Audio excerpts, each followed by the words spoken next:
Magandang buhay kami, Masor. Halika magluto tayo ng masustansyang gulay.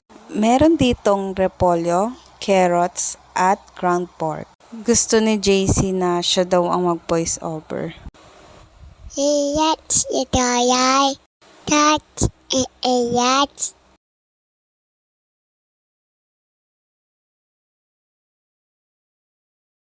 That's ipayo. Ayan, napagod na daw siya kaya ako na lang. Buti na lang napagod siya kasi baka bukas pa ako matapos sa pag-audio. Ayan, hiwa-hiwain lamang yung repolyo ng maliliit. Ang next naman ay ang onion at garlic na gagamitin natin sa paggisa. After mahiwa lahat ng ating mga ingredients o yung mga gulay ay mag-ready na tayo ng pan para sa ating lutuin. I-on yung stove at ilagay yung giniling at lutuin lang yung giniling hanggang sa mawala yung water. Maglagay lang ng small amount of oil at isaute yung bawang at sibuyas. Halu-haluin lang at maglagay ng ground pepper, ng asin at ng magic sarap.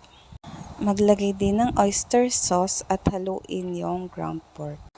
Yan, imekos-mekos lang hanggang sa mag-mix na yung lahat ng pampalasa. Maglagay lang ng half cup of water at takpan at lutuin yung ground pork. Pag malambot na yung ground pork ay ilagay na yung repolyo at yung carrots na hiniwa kanina. Lutuin lang ulit ng 5 minutes. And ayan na, ready na kainin ang ating ginisang repolyo with ground pork. Try nyo na din mga mimasor!